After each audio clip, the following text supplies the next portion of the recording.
যেসব মায়েদের সন্তান কোল উজাড় হয়েছে, মহিলা বিধবা হয়েছে, ঘর বাড়ি জ্বালিয়ে দিয়েছে, এই গণতান্ত্রিক পদ্ধতিতে রাগ, ক্ষোভ, অভিযোগ মেটানোর একটাই জায়গা, সেটা হচ্ছে ভোটের বোতাম টিপে তার সেই অভিযোগগুলো জানানো।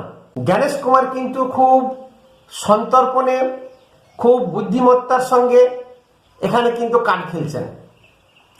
জ্ঞানেশ কুমার প্রতিনিয়ত প্রশাসনের খোল নড়ছে, বদল করছে।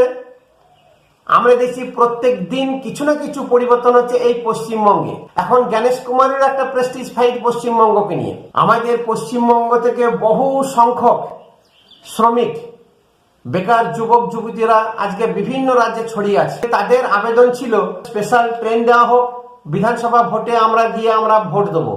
এই সরকারকে উৎখাত করার জন্য